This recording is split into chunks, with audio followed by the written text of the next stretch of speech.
कालीघाटी train station एक ऐसा railway station जो पिछले 50 सालों से वीरान पड़ा हुआ है। गांव के बुजुर्ग बताते हैं कि बीते 50 सालों से हर अमावस्या की रात ठीक रात के 12 बजे इस सुनसान स्टेशन की दिशा से शादी के नगारों जैसी रहस्यमयी आवाजें सुनाई देती हैं। लेकिन सबसे डरावनी बात यह है कि उस रात के बाद गांव की एक कुंवारी लड़की हमेशा के लिए गायब हो जाती है। आज फिर वही खौफनाक दिन लौट आया था। काली अमावस्या की रात पूरा गांव डर और बेचैनी में डूबा हुआ था। लोग छोटे छोटे झुंड बनाकर आपस में धीमी आवाज में बातें कर रहे थे, क्योंकि सबको पता था कि आज की रात फिर कुछ अनहोनी हो सकती है। अरे गणेश, आज फिर वही काली अमावस्या की रात आ गई है। कहते हैं आज की रात काली घाटी ट्रेन स्टेशन की तरफ से वो भूतिया बारात फिर निकलती है, और इस बार पता नहीं हमारे गांव में किसकी बारी आने वाली है। हाँ मोहन, आज फिर वही मनहूस काली अमावस्या की रात लौट आई है। हर बार की तरह आज भी डर लग रहा है। पता नहीं इस बार किस घर की बेटी या किसकी बहन इस गांव से अचानक गायब हो जाएगी। भगवान करे आज की रात बिना किसी अनहोनी के गुजर जाए। काका, आप बिल्कुल चिंता मत कीजिए। आज मैंने गांव के सभी मंदिरों में पुजारियों को बैठा दिया है। पूजा पाठ भी शुरू हो चुका है। देखता हूं आज कैसे वो भूतिया बारात हमारे गांव की सीमा में कदम रखती है। उस रात पूरे गांव में एक अजीब सा सन्नाटा पसरा हुआ था। हर अमावस्या की तरह आज भी लोगों के दिलों में डर बैठा हुआ था। लेकिन इस बार गांव वालों ने ठान लिया था कि कुछ न कुछ उपाय जरूर करेंगे। गांव के मंदिरों में विशेष पूजा करवाई जा रही थी, ताकि उस रहस्यमयी बारात को गांव में आने से रोका जा सके। लोग मंदिरों में जाकर भगवान से हाथ जोड़कर प्रार्थना कर रहे थे। धीरे धीरे समय बीतता गया और देखते ही देखते शाम ढल गई। अब गांव में चारों तरफ अंधेरा फैलने लगा था। रात के लगभग 8 बज चुके थे। उसी समय गांव की एक छोटी सी चाय की दुकान पर कुछ लोग बैठे आपस में इस डरावनी बात पर चर्चा कर रहे थे। काका, आज फिर रात के ठीक 12 बजे वो भूतिया बारात हमारे गांव में आने वाली है। लेकिन मुझे एक बात समझ नहीं आती, आखिर कब तक ये बारात हमारे गांव की कुंवारी लड़कियों को यूं ही उठाकर ले जाती रहेगी? क्या इसे रोकने का कोई रास्ता नहीं है? रघु ने गुस्से और बेचैनी से भरी आवाज में यह सवाल रमेश काका से पूछा। कुछ पल चुप रहने के बाद रमेश काका धीरे से बोले, बेटा, कोशिशें तो बहुत हुई थी उस भूतिया बारात को रोकने की, लेकिन इतना कहते ही रमेश काका अचानक चुप हो गए। उनके चेहरे पर डर साफ दिखाई दे रहा था। तभी रघु ने उत्सुकता से पूछा, लेकिन काका, आगे क्या हुआ था? जब गांव वाले उस बारात को रोकने गए थे तब क्या हुआ?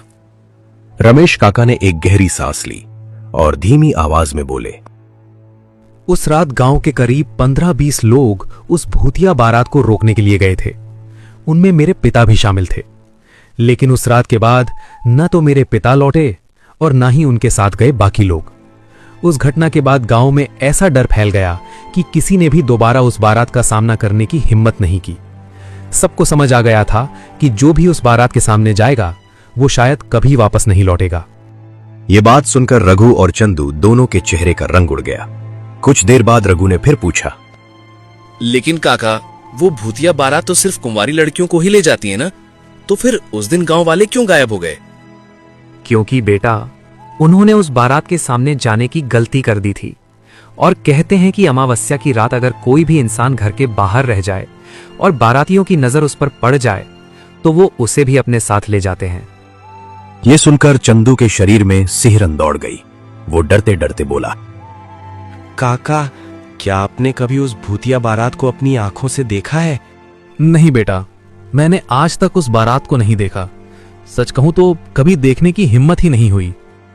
रमेश काका अपनी बात खत्म ही कर रहे थे कि पास बैठे रामू काका अचानक बोले, अच्छा, अब बहुत बातें हो गईं। सब लोग तुरंत अपने अपने घर चले जाओ। रात काफी हो चुकी है, 10 बज चुके हैं। रामू काका की बात सुनने के बाद वहां बैठे सभी लोग धीरे धीरे अपनी अपनी राह पकड़कर घरों की ओर चलने लगे। लेकिन रमेश काका की डरावनी कहानी सुनने के बाद रघु और चंदू के मन में एक अजीब सी उत्सुकता जाग गई थी। अब उनके मन में बस एक ही सवाल घूम रहा था, आखिर वो भूतिया बारात दिखती कैसी है? रघु ने धीरे से चंदू की ओर देखा और बोला, देख चंदू, हमें इतना तो पता है कि हर अमावस्या को वो भूतिया बारात गांव में आती है और किसी न किसी लड़की को अपने साथ ले जाती है। लेकिन सच बताऊं, हमने उसे आज तक अपनी आंखों से नहीं देखा। हाँ यार, ये बात तो तू सही बोल रहा है, लेकिन अब हम कर भी क्या सकते हैं। चल छोड़, अब मैं अपने घर जा रहा हूं। अरे सुन तो, मैं सोच रहा था कि क्यों ना आज रात हम दोनों घर ना जाएं। अगर हम छुपकर बाहर रहें तो शायद उस भूतिया बारात को अपनी आंखों से देख पाएंगे। कम से कम ये तो पता चल जाएगा कि वो दिखती कैसी है। अरे रघु, तू सच में पागल हो गया है क्या? अभी थोड़ी देर पहले रमेश काका क्या बता रहे थे, सब भूल गया क्या? अगर उस भूतिया बारात की नजर हम पर पड़ गई ना, तो वो हमें भी अपने साथ ले जाएगी। मुझे अभी मरने का कोई शौक नहीं है भाई, अभी तो मेरी शादी भी नहीं हुई है। अरे ओ डरपोक, अगर गांव की सारी लड़कियां ही गायब हो गई तो फिर शादी करेगा किससे? कहीं कुत्तों से तो नहीं करेगा।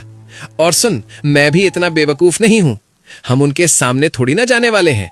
हम तो बस कहीं छुपकर दूर से उस भूतिया बारात को देखेंगे। उन्हें पता भी नहीं चलेगा कि हम उन्हें देख रहे हैं। अब समझ आया? लेकिन अगर फिर भी उन्होंने हमें देख लिया तो? नहीं भाई, मुझे ये सब ठीक नहीं लग रहा। तूने सुना नहीं था, रमेश काका कह रहे थे कि अमावस्या की रात घर के बाहर नहीं रहना चाहिए। अरे चंदू, इतना डरपोक मत बन। हम किसी पेड़ या दीवार के पीछे छुप कर देखेंगे, वो भूतिया बारात हमें देख भी नहीं पाएगी। चल बस चुपचाप मेरे साथ।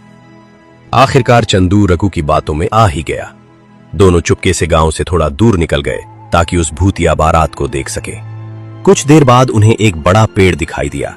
दोनों उसी पेड़ के पीछे छुपकर बैठ